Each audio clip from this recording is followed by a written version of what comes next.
I don't want to hide anything. That is why house committee ಮಾಡಿದೆ. Don't worry, ನಿನಗೂ ಮಾತಾಡೋಕೆ ಅವಕಾಶ ಕೊಡೋಣ. ಮಿಸ್ಟರ್ ಮುನಿರತ್ನ, ಯಾಕೆಂದ್ರೆ ನಾವೇ ತಯಾರು ಮಾಡಿದ್ವಿ ನಿನ್ನ. ಡೋಂಟ್ ವರಿ, ನಿನ್ನ ಮಾತು ಕೇಳ್ತೀವಿ. ಮರ್ತೋಗ್ಬಿಟ್ಟಿದ್ದೀನಿ ಈಗ ನಾನು, ಯಾಕೆಂದ್ರೆ ಇಲ್ಲೆಲ್ಲ ಓಡಾಡ್ತಾ ಇದೆಯಲ್ಲ ನೀನು, ಭಾಳ ಇನ್ವೆಸ್ಟಿಗೇಷನ್ ಕೇಸಸ್ಗೆ ಹೋಗ್ತಾ ಇದೆಯಲ್ಲ ನೀನು. ಅದಕ್ಕೆ ಪಾಪ ಇನ್ನು ನಿಂದು ಇನ್ವೆಸ್ಟಿಗೇಷನ್ ಇನ್ನು ನಾವು ಮಾಡಬೇಕಾಗಿದ್ದೆಲ್ಲ, ಅದಕ್ಕೆ ಮರ್ತು ಬಿಟ್ಟಿದ್ದೀನಿ ನಾನು. ನನ್ನ ಇನ್ವೆಸ್ಟಿಗೇಷನ್ ಅವ್ರ ಸಿಬಿಐ ಕೊಟ್ಬಿಡಿ. ದೊಡ್ಡ ಸಮಸ್ಯೆ ಇದ್ರೆ ಅದಕ್ಕೆ ಕೊಡಿ. ಬರುವುದೇ ಲೇಟ್, ಸಣ್ಣ ಡೈವರ್ಟ್. ನಾವೆಂತ ಗಂಟೆ ಯಾರು ಇಲ್ಲೆಲ್ಲ ಹೋಗ್ತೀವಿ ನಾವು, ಮತ್ತೆ ಇಲ್ಲಿ ದೊಡ್ಡ ಮಟ್ಟದಲ್ಲಿ ಇರಲಿ. ರಿಪ್ಲೈ ಮಾಡಿ ಸಚಿವ, ರಿಪ್ಲೈ ಮಾಡಿ.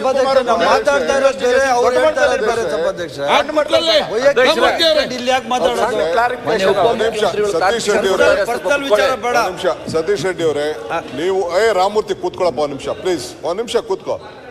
ಆಯ್ತು, ಆಮೇಲೆ ಸ್ವಲ್ಪ ಇರು ಒಂದ್ ನಿಮಿಷ. ಅಲ್ಲ, ಏನು ಕ್ಲಾರಿಫಿಕೇಶನ್ ಕೇಳಿಬಿಡ್ಲಿ. ಇಲ್ಲ, ಕೂತ್ಕೊಳ್ಳಿ ಒಂದ್ ನಿಮಿಷ ಪ್ಲೀಸ್. ಈಗ ಸತೀಶ್ ರೆಡ್ಡಿ ಅವರು ಇವ್ರು ಹೇಳಿದ್ರು, ಯಾರು Somashekar, that is a valid point.